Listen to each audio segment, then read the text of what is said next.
Código de Ética Profissional do Servidor Público. Lei nº 1171 de 1994. Artigo 1. Fica aprovado o Código de Ética Profissional do Servidor Público Civil do Poder Executivo Federal que com este baixa. Artigo 2. Os órgãos e entidades da Administração Pública Federal direta e indireta implementarão em 60 dias as providências necessárias à plena vigência do Código de Ética, inclusive mediante a constituição da respectiva Comissão de Ética, integrada por 3 servidores ou empregados titulares de cargo efetivo ou emprego permanente. Parágrafo único. A constituição da Comissão de Ética será comunicada à Secretaria da Administração Federal da Presidência da República, com a indicação dos respectivos membros titulares e suplentes. Artigo 3. Este decreto entra em vigor na data de sua publicação. Capítulo 1. Seção 1. Das regras deontológicas. Inciso 1. A dignidade, o decoro, o zelo, a eficácia e a consciência dos princípios morais são primados maiores que devem nortear o servidor público, seja no exercício do cargo ou função, ou fora dele, já que refletirá o exercício da vocação do próprio poder estatal. Seus atos, comportamentos e atitudes serão direcionados para a preservação da honra e da tradição dos serviços públicos. Inciso 2. O servidor público não poderá jamais desprezar o elemento ético de sua conduta. Assim, não terá que decidir somente entre o legal e o ilegal, o justo e o injusto, o conveniente e o inconveniente, o oportuno e o inoportuno, mas principalmente entre o honesto e o desonesto, consoante as regras contidas no artigo 37, caput, e parágrafo 4 da Constituição Federal. Inciso 3. A moralidade da administração pública não se limita à distinção entre o bem e o mal, devendo ser acrescida da ideia de que o fim é sempre o bem comum. O equilíbrio entre a legalidade e a finalidade na conduta do servidor público é que poderá consolidar a moralidade do ato administrativo. Inciso 4. A remuneração do servidor público é custeada pelos tributos pagos direta ou indiretamente por todos, até por ele próprio, e por isso se exige, como contrapartida, que a moralidade administrativa se integre no direito, como elemento indissociável de sua aplicação e de sua finalidade, erigindo-se, como consequência, em fator de legalidade. Inciso 5. O trabalho desenvolvido pelo servidor público perante a comunidade deve ser entendido como acréscimo ao seu próprio bem-estar, já que, como cidadão, integrante da sociedade, o êxito desse trabalho pode ser considerado como seu maior patrimônio.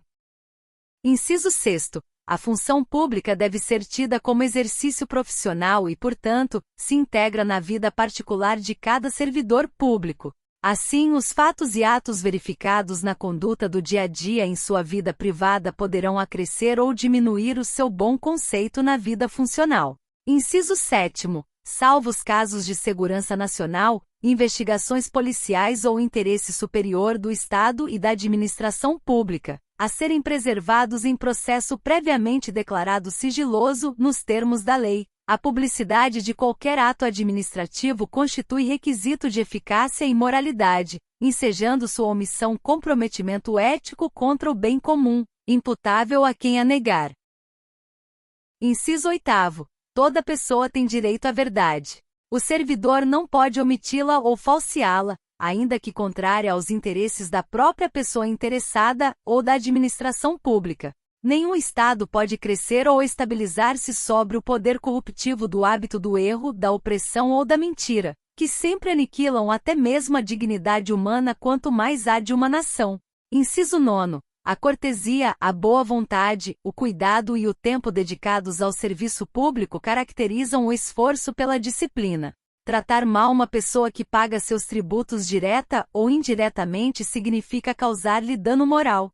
Da mesma forma, causar dano a qualquer bem pertencente ao patrimônio público, deteriorando-o por descuido ou má vontade, não constitui apenas uma ofensa ao equipamento e às instalações ou ao Estado, mas a todos os homens de boa vontade que dedicaram sua inteligência, seu tempo, suas esperanças e seus esforços para construí-los.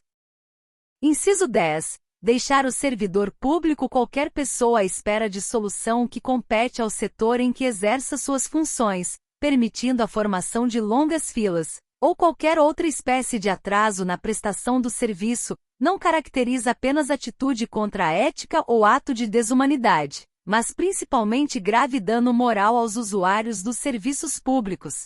Inciso 11. O servidor deve prestar toda a sua atenção às ordens legais de seus superiores, velando atentamente por seu cumprimento, e assim, evitando a conduta negligente. Os repetidos erros, o descaso e o acúmulo de desvios tornam-se, às vezes, difíceis de corrigir e caracterizam até mesmo imprudência no desempenho da função pública. Inciso 12. Toda ausência injustificada do servidor de seu local de trabalho é fator de desmoralização do serviço público, o que quase sempre conduz à desordem nas relações humanas.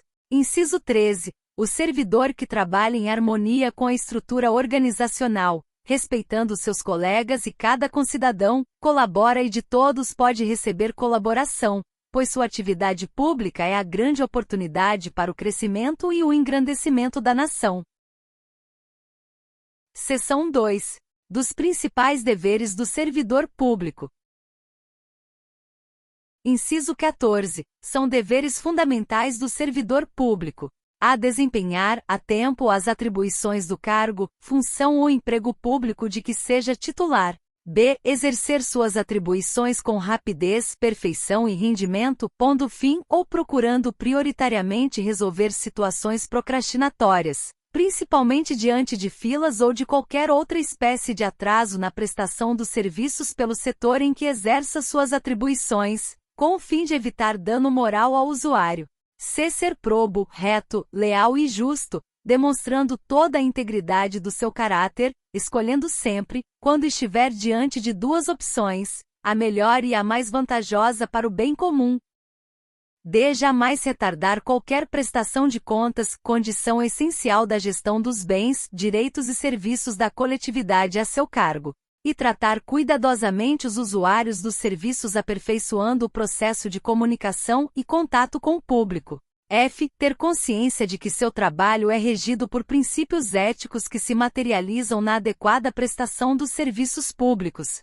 G. Ser cortês, ter urbanidade, disponibilidade e atenção, respeitando a capacidade e as limitações individuais de todos os usuários do serviço público, sem qualquer espécie de preconceito ou distinção de raça, sexo, nacionalidade, cor, idade, religião, cunho político e posição social, abstendo-se dessa forma de causar-lhes dano moral. H. Ter respeito à hierarquia, porém sem nenhum temor de representar contra qualquer comprometimento indevido da estrutura em que se funda o poder estatal. E resistir a todas as pressões de superiores hierárquicos, de contratantes, interessados e outros que visem obter quaisquer favores, benesses ou vantagens indevidas em decorrência de ações imorais, ilegais ou aéticas e denunciá-las. J. Zelar, no exercício do direito de greve, pelas exigências específicas da defesa da vida e da segurança coletiva.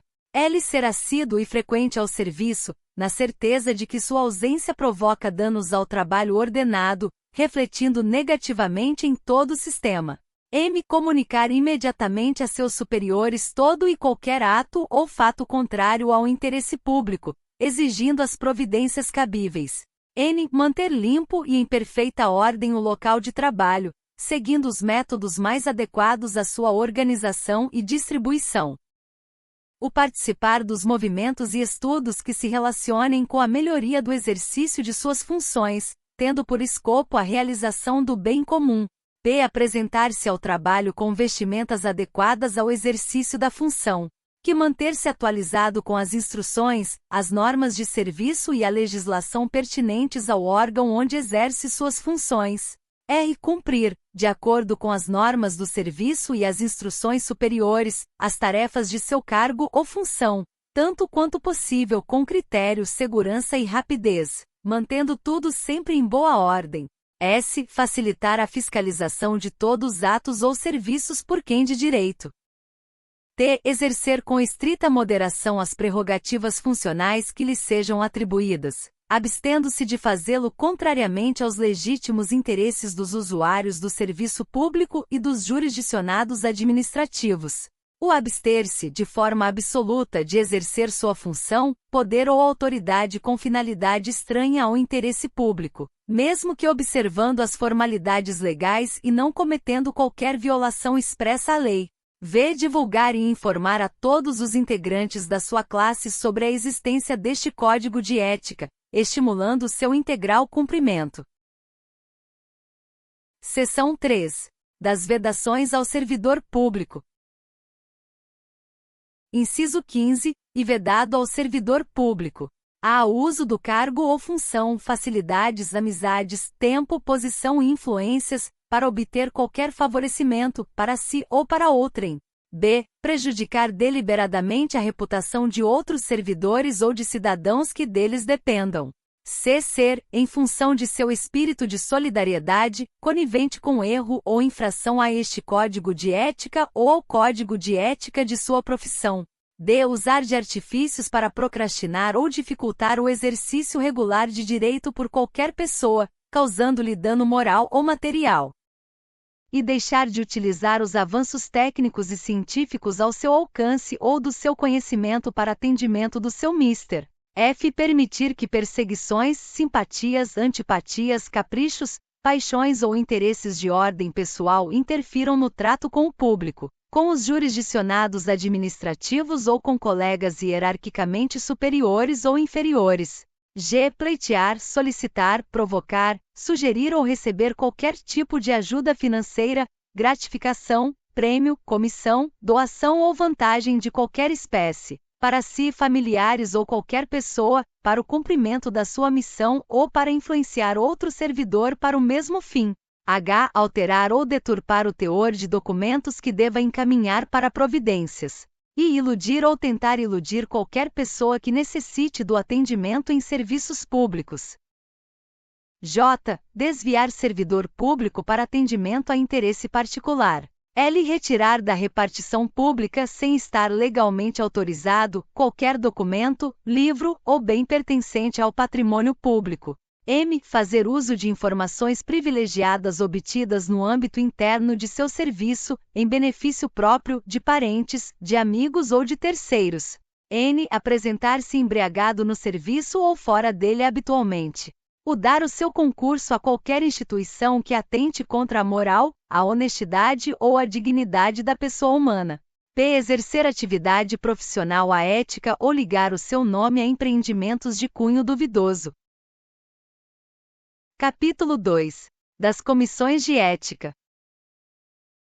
Inciso 16. Em todos os órgãos e entidades da administração pública federal direta, indireta, autárquica e fundacional, ou em qualquer órgão ou entidade que exerça atribuições delegadas pelo poder público, deverá ser criada uma comissão de ética, encarregada de orientar e aconselhar sobre a ética profissional do servidor, no tratamento com as pessoas e com o patrimônio público, competindo-lhe conhecer concretamente de imputação ou de procedimento susceptível de censura. Inciso 17. Revogado. Inciso 18. A Comissão de Ética incumbe fornecer, aos organismos encarregados da execução do quadro de carreira dos servidores, os registros sobre sua conduta ética, para o efeito de instruir e fundamentar promoções e para todos os demais procedimentos próprios da carreira do servidor público. Inciso 19. Revogado. Inciso 20. Revogado. Inciso 21.